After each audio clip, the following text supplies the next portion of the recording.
আবু দারদা রাদিয়াল্লাহু তাআলা আনহু থেকে বর্ণিত, তিনি বলছেন কালান নবী সাল্লাল্লাহু আলাইহি ওয়াসাল্লাম, নবী করিম সাল্লাল্লাহু আলাইহি ওয়াসাল্লাম বলেন, আলা উনাব্বিউকুম বিখাইরি আমালিকুম, তোমাদের কি বলে দেব না সবচেয়ে উৎকৃষ্ট আমল সম্পর্কে, সবচেয়ে ভালো আমল সম্পর্কে। ফরজের পরে, মনে রাখবেন, ফরজ নামাজের পরে, ফরজ রোজার পরে, ফরজ জাকাতের পরে, ফরজ হজের পরে, ফরজগুলির পরে, বাপ মায়ের খেদমত যতটা ফরজ, খাবার অভাব আছে তা দেওয়া, হ্যাঁ, মাসা লাগবে, থাকার জায়গা লাগবে তা দেওয়া, হ্যাঁ, চিকিৎসা লাগবে তা দেওয়া, যতটা ফরজ আছে। ফরজের পরে নফল, নফল বাবার জন্য মেলা টাকা পাঠাচ্ছেন, ওগুলোর চাইতে বেশি ফজিলতার আমল এটি, যেটি বলতে যাচ্ছি।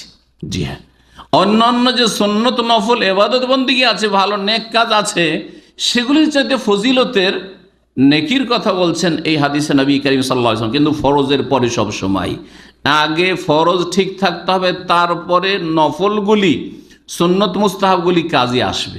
যেমন আমাদের আপনাদের 8 ঘন্টা ডিউটি, ওটা ঠিক রাখতে হবে, তারপরে কোম্পানি কোনোদিন বলছে আজকে তোর জন্য ওভারটাইম 2 ঘন্টা, আর একদিন বলছে 5 ঘন্টা, করেন না খুব, হ্যাঁ, আর আপনি ওভারটাইম 5000 উঠান না কেন, অসুবিধা আছে কি? কিন্তু যদি বলেন যে আমি ওভারটাইমটা করে দেবো, কারণ ওই সময় আমার ঘুম চাপে না, বিকালবেলা ওভারটাইম হয়তো, ওই সময়টা আমি কোম্পানিকে বলছেন স্যার আমি ওভারটাইমটা করে দেবো, কিন্তু সকাল 6টায় ডিউটি যাওয়ার জন্য খুব কষ্টকর, আমি ওই 8 ঘন্টা ডিউটিতে পারছি না, সকালবেলা 4 ঘন্টা যেতে পারবো না, রাখবে আপনাকে? রাখবে? রাখবে না, কখনো রাখবে না। ওই রকমই আল্লাহ তার রহমতে রাখবেন না। যেই ব্যক্তি ফজর নামাজ পড়লো না, আর বলছে যে আমি সালাতুল জোহা পড়বো, ইশরাকের নামাজ পড়বো, আমি এই তসবিহ জিকির আজকারগুলি ফলো করবো, আমি ঘুমাবার সময় দোয়া পড়ে শুইব, আমি সকাল সন্ধ্যার জিকির আজকার পড়বো, আর যখন নামাজটা পড়বো তখন জিকির আজকার করি, নামাজের পরে পড়বো। সব সুন্নতগুলি ঠিক আছে, ওভার টাইম ঠিক আছে, কিন্তু তার আসল টাইমের ডিউটি তার ঠিক নেই, যার ফলে আল্লাহ তাকে তার রহমতে রাখবেন না। সুতরাং এইরকম লোককে জান্নাত দেবেন না। ভালো করে শুনে রাখেন। এ ফজিলতুল কার জন্য? কম পক্ষে যেই ব্যক্তি ফরজ অজেব আদায় করে তার জন্য। যে ফরজ অজেবে ঘাটতি করে, যে আমি 4 ওয়াক্ত নামাজ পড়ি আর বাকিটা ঘাটতি পূরণ করে নেব জিকির আজকার দিয়ে, কোশ্চিন কালো হবে না। শুনে রাখেন, ইসলামকে ওইভাবে বুঝতে হবে যেভাবে আল্লাহ নাজিল করেছে।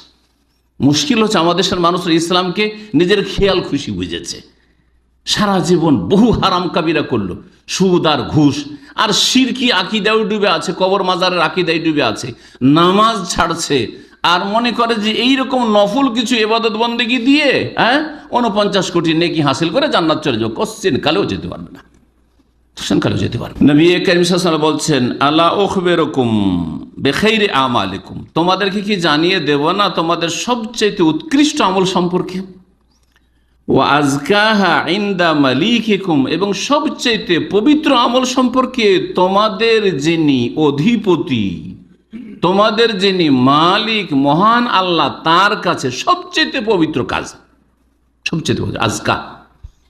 ওয়া আরফা ওয়া ফি দারাজাতিকুম, আর তোমাদের মর্যাদা উঁচা করার ক্ষেত্রে সবচেয়ে গুরুত্বপূর্ণ। অন্যান্য আমল দিয়ে যে মর্যাদা উঁচা হয়, তার চাইতে বেশি মর্যাদা উঁচা হবে এই আমলের মাধ্যমে।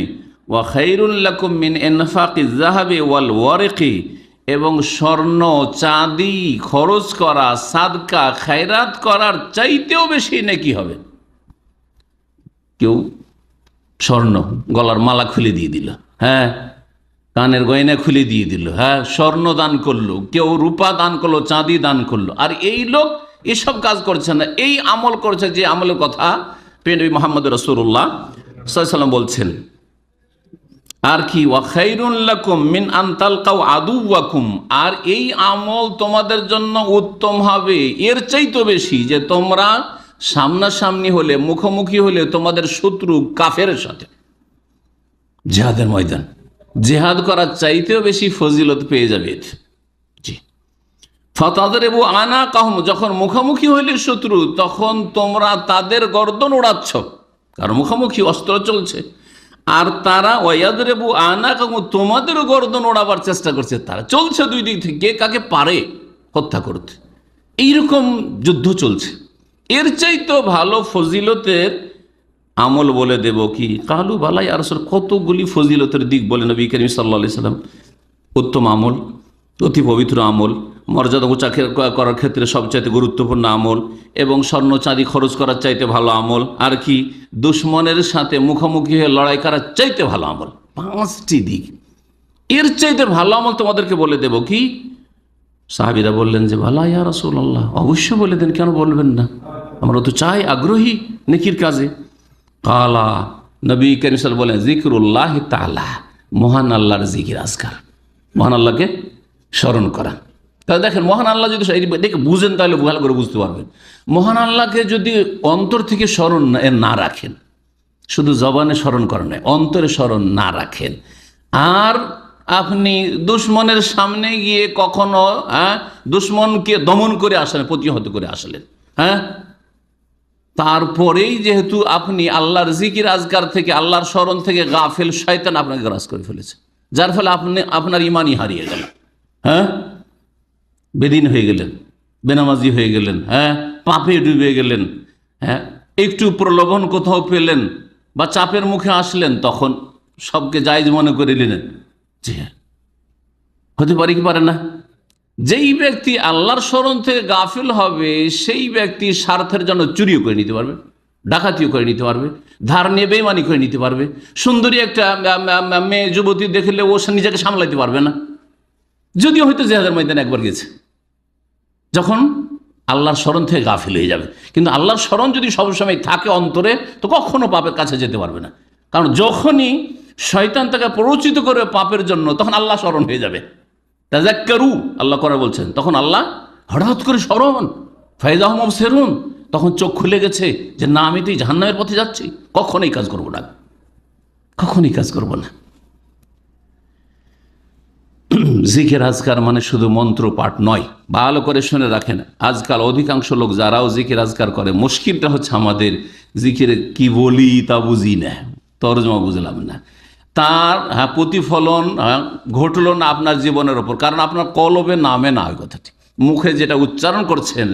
নামাজের পরে সকলেই বলছেন, যারা নামাজ পড়ছেন, আস্তাগফিরুল্লাহ আস্তাগফিরুল্লাহ আস্তাগফিরুল্লাহ, এইখানে পড়লেন এইখানে পড়লেন না, তাহলে এই আস্তাগফিরুল্লাহর প্রতিফলন কি আপনার লাইফে হবে? রেজাল্ট, ফলাফল দেখা দিবে না। তিরমিজির হাদিস, ইবনে মাজার হাদিস, হাদিসটিকে আল্লামা আলবানী সহিহ বলেছেন, সহিউল জামের 2629 নম্বর হাদিস।